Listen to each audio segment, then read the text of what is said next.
Uh. Yeah. Nih, pakai ini nih. Mantap Kaila. Ini mau, mantep mau. Gila.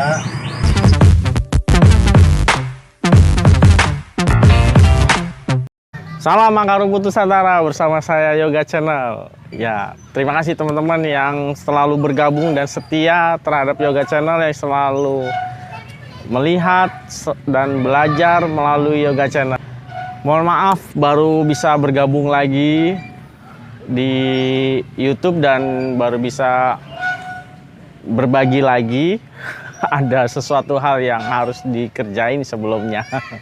Tetap sehat selalu dan semoga tidak ada kendala dalam hal pekerjaan dan juga segala sesuatu urusannya. Oke? Nah, teman-teman, kali ini ada pembahasan sebenarnya udah saya bahas dan itu ada di grup, teman-teman. Nah, pembahasan ini menarik sih sebenarnya. Dan itu udah beberapa hari lalu gitu kan. Itu udah saya bahas di grup tapi ya, dan belum saya share di sini. Jadi ada pertanyaan dari Om Husnu Jambi ya, kalau nggak salah Om Husnu Jambi, itu saya namain Om Husnu Jambi. Jadi Om Husnu ini bertanya tentang MB murai batu ekor hitam, teman-teman. Murai batu ekor hitam minim jangkrik, tapi kenapa dia punya tenaga gitu ya? Itu pertanyaannya dan udah saya bahas di grup dan ini saya bagikan buat teman-teman yang lain yang belum paham. Mungkin kalau saya juga ada salah juga bisa diperbaiki, dikoreksi. Tapi ini menurut versi pendapat saya gitu ya. Jadi teman-teman bisa ikuti ataupun bisa juga tidak, terserah gitu. Dan kembali ke teman-teman pribadi gitu.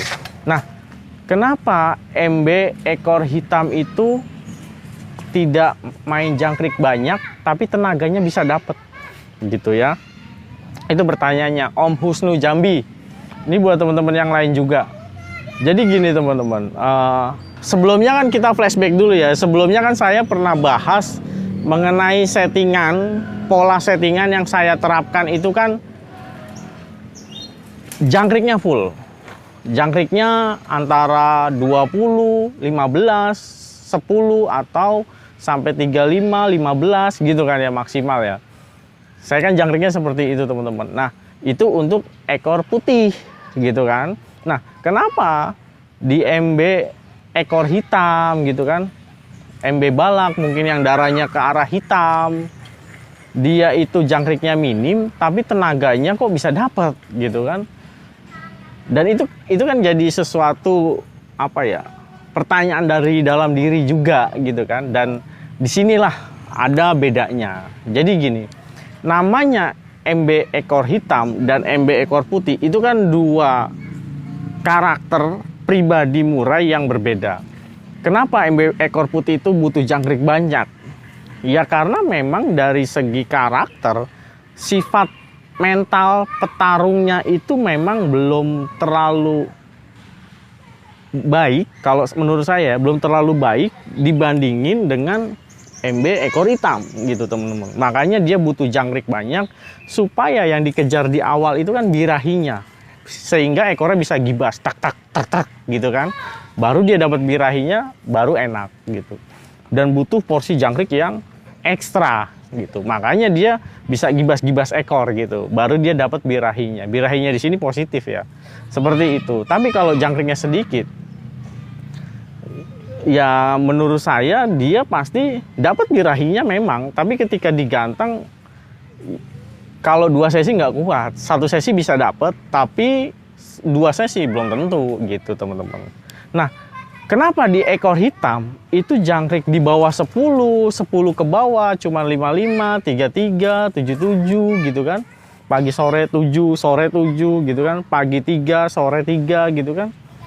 Kenapa dia tenaganya dapat? Nah, di sini yang jadi perbedaan dan di sini juga yang jadi masalah gitu. Nah, sebenarnya kalau kita ngelihat flashback ekor hitam itu kan karakteristiknya memang punya mental yang kuat. Seperti saya udah bilang sebelumnya kan di MB ekor hitam itu kan karakter memang kuat yang dimiliki MB ekor hitam. Mentalnya dia kuat, mentalnya emosinya dia tinggi. Makanya kalau settingan di MB ekor hitam yang saya sudah kasih tahu di YouTube sebelum-sebelumnya, itu dia lebih ke arah kita settingnya itu porsi mandinya yang kita banyakin, jangkriknya nggak usah terlalu banyak karena memang bawaan dari gen. Nah, ini bedanya di situ teman-teman. Jadi MB ekor hitam itu tidak perlu jangkrik banyak, tidak perlu nutrisinya yang cukup, karena dia MB ekor hitam ini punya gen darah dari MB ekor hitam ini punya karakteristik mental yang kuat. Karakteristik mental yang kuat ini maksudnya dia punya power, tenaga, terusnya punya karakternya yang kuat. Seperti halnya, ini maaf ya, bukan mau mendiskriminasi suku atau daerah gitu ya. Kita lihat contoh orang Papua, orang NTT dibanding orang saya pribadi orang Jakarta gitu ya. Orang di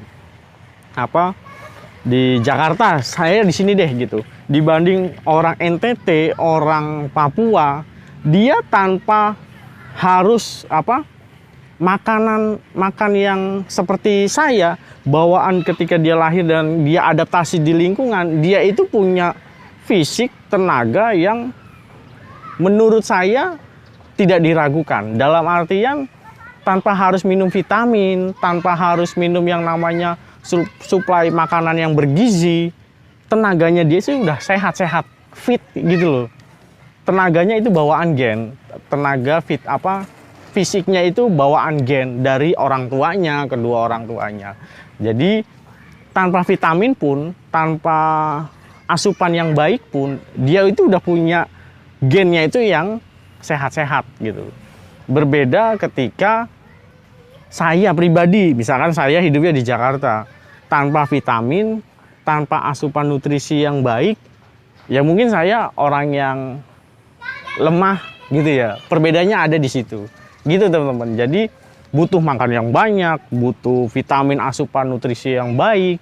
Kalau hidup di Jakarta misalnya seperti itu ya gitu. Nah, disitulah yang menjadi titik perbedaan kenapa MB ekor hitam itu tanpa jangkrik banyak pun dia punya tenaga. Seperti itu. Seperti halnya orang NTT Papua tanpa makan banyak pun dia punya fisik yang kuat untuk dia bisa bekerja. Justru sebaliknya, orang Jakarta tanpa dia makan dengan asupan yang baik, nutrisi yang baik, dia nggak bisa kerja teman-teman. Dia nggak bisa yang namanya beraktivitas dengan baik. Makanya butuh makan yang banyak atau yang kenyang atau yang nutrisinya baik, makanya dia baru bisa kerja. Itu perbedaannya tuh di situ. Dan itu juga jadi dasar, yaitu MB ekor hitam, bawaan gennya memang baik dan akhirnya tidak butuh jangkrik banyak, nutrisinya tidak tercukupi, tapi di situ tetap bisa jalan. Di situ perbedaannya. Oke teman-teman. Jadi pertanyaannya Om Husnu ini sebenarnya sudah saya jawab di grup komunitas akar rumput yang saya sudah buat, dan ini baru saya bagikan ke teman-teman yang lain. Semoga ini juga bermanfaat. Kalau misalkan ada yang salah, mohon dikoreksi. Kita di sini berbeda-beda pendapat, tapi tujuannya satu, supaya burung bisa koncer gitu kan. Gitu ya. Oke, gitu aja. Kurang lebihnya saya mohon maaf. Tetap semangat dalam merawat murai. Salam akar rumput Nusantara bersama saya Yoga Channel. Terima kasih sudah nonton. Jangan lupa subscribe, like, dan komen. Matur suwun.